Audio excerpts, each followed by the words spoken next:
Não vejo qual, porque, segundo ouvi dizer, não há nenhum problema em termos, por exemplo, do aumento do preço dos combustíveis, e isto leva-nos ao nosso segundo tema, boa passagem. não é? Não foi assim tão boa, mas foi a melhor que eu consegui assim de repente. Isso não é uma preocupação, portanto, eles tinham um tempo livre, está tudo porreiro, está tudo a andar bem, não há aqui, dramas de expectativas de inflações galopantes, nada disso. Portanto, vamos relaxar um bocadinho. Até isto onde é que isto vai parar? É porque já houve circunstâncias, e isso já foi também publicitado nos últimos dias a miúdo, muitas circunstâncias nos últimos anos em que, com preços até do barril de petróleo muitíssimo mais elevados, o preço dos combustíveis para o consumidor final estavam bastante mais baixos. O que é que este preço dos combustíveis atual incorpora, digamos assim, que nós não estejamos a ver, Carlos? Eu vou começar, se calhar, por corrigir aí uma questão, que é, eu tenho visto isto muito pelas redes sociais, em que comparam os preços atuais do preço do petróleo, os preços atuais do petróleo com aquilo que estava em 2014, e de facto em dólares estamos com preços muito semelhantes àqueles que eram em 2014, mas o nosso combustível não é vendido em dólares, é vendido em euros. Em 2014 um euro valia 1,30 e tal dólares, e hoje está no 1.10, 1.9, acho que já chegou a estar 1.09. Também tinhas reparado neste detalhe, Alberto? Era nisto que ias falar, não era? Também na questão cambial, do problema cambial. mas nem tinha reparado que os combustíveis subiram. Abasteci em Espanha ontem. Pois. Trazem os jerrycans para a malta. Não está famoso também, mas pronto. Okay. Não.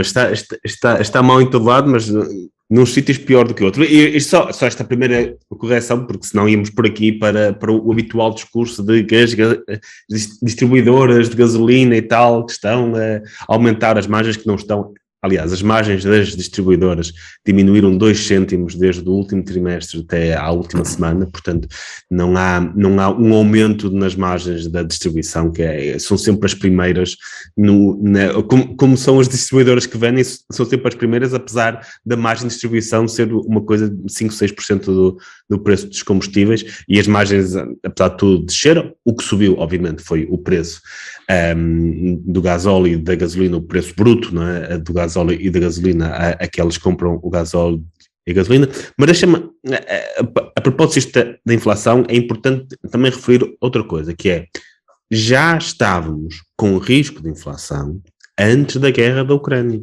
Exatamente. Já se falava na questão da inflação antes da guerra da Ucrânia. Aliás, no dia 23 de janeiro, escrevi nas redes sociais que achava muito estranho que nenhuma das perguntas dos debates fosse sobre o tema da inflação, porque íamos passar a ter inflação. E isso tem impacto em várias coisas.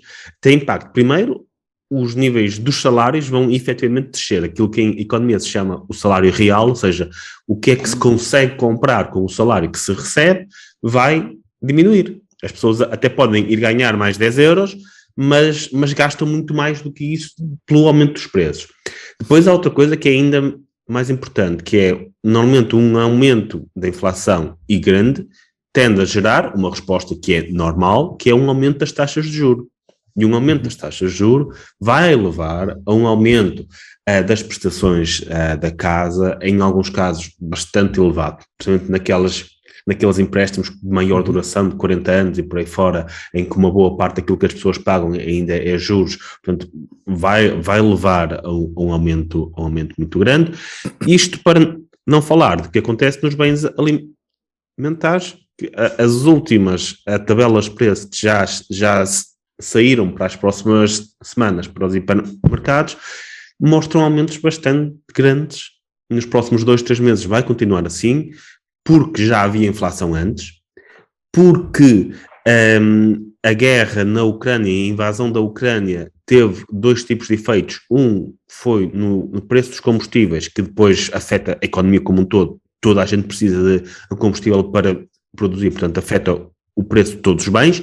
E depois há outro, que é a questão do trigo, que boa parte do trigo que a Europa consome vinha da Ucrânia ou da Rússia, e ambos neste momento estão fechados. E o trigo, que não é só o pão obviamente vai subir bastante nos próximos tempos, mas as massas, também são feitas de trigo, as próprias carnes, que por causa das rações que têm, são feitas por trigo ou substitutos do trigo, que também irão ficar mais caros. Portanto, vai haver um conjunto de efeitos em cadeia que poderá fazer com que nos próximos tempos a inflação, voltemos a ter inflação, algo que hoje uma pessoa com 30 anos já nem sabe o que é, porque nós já não temos inflação desde o princípio dos anos 90, inflação a sério, inflações de mais de 3 ou 4%, já desde meados dos anos 90 que não temos isso. Carlos, desculpa, uma pergunta mesmo. É evidente que a inflação não foi provocada, não começou com a guerra, com a invasão da Ucrânia.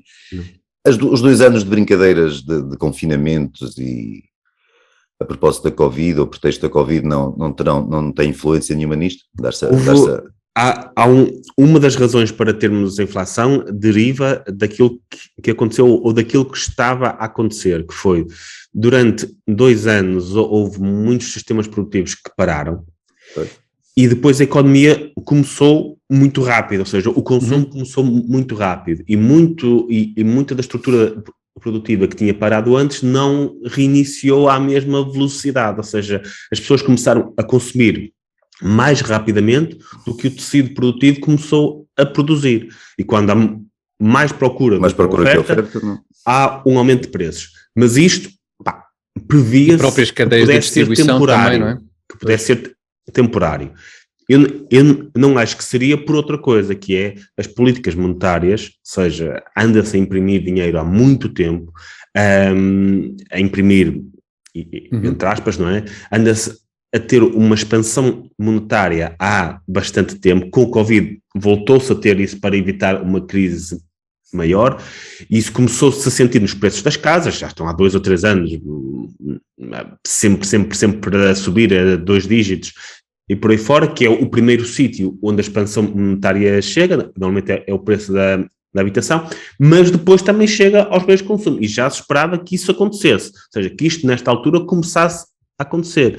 Agora, em cima disto, vem uma guerra que interfere com 2 dos bens principais, cereais e combustíveis, que alimentam todo o resto da economia, portanto podemos esperar a inflação. Podemos esperar a inflação e depois a resposta é essa inflação. Em cima disto tudo, desculpem lá só complicar isto ainda mais um bocadinho em economias, o facto destes problemas serem na Europa tem causado uma desvalorização do euro, como disse, está a 1.09 ou algo desse género, que faz com que a inflação ainda aumente mais por via dos produtos importados, ou seja, os produtos importados ficam mais caros, o que faz com que haja inflação no mercado todo. Portanto, os próximos tempos vão ser de inflação, não sei se consigo explicar muito bem, mas é de esperar que assim seja. Até nós percebemos, Carlos, eu acho que isso é indicativo. Não posso garantir que seja transitória, ao contrário do que algumas pessoas pensam. Eu noto alguma preocupação em vós, mas provavelmente porque não ouviram as declarações do nosso primeiro-ministro, que disse ainda há poucos dias, e passo a citar: há neste momento reservas para assegurar que não haverá falta de nenhum bem essencial nos próximos tempos. Isto afirmou António Costa em declarações aos jornalistas em Versalhes, em Exatamente, França. 2 anos depois de ter dito que no Sistema Nacional de Saúde, Sim. no Serviço Nacional de Saúde, não ia haver falta de nada também. Portanto, isto é recorrente e é assustador, não é? E já por causa, exatamente, por causa especificamente desta questão do trigo, acho que depois ele acrescentou: se faltar pão, comam brioche, aproveitando o facto de estar em Versalhes e dar a entender que também é um indivíduo que... Ou pior, falta pão de trigo, que é o único que eu consigo comer, e depois vão aparecer aqueles pãezinhos com cereais alternativos, onde nem sequer são cereais, aqueles pãezinhos pretos e vermelhos e pãezinhos vermelhos? Exatamente, pães de outras coisas de alfarrobo, ou beterraba, ou umas porcarias que andam para aí, que sinceramente... Que normalmente serve... Tiraram o sal do pão, agora vão tirar o trigo do pão, ou seja, o pão do pão. O pão do pão, exatamente. Ficar condenados àquelas padarias gourmet alternativas. Exato, onde cada pão custa 35 euros.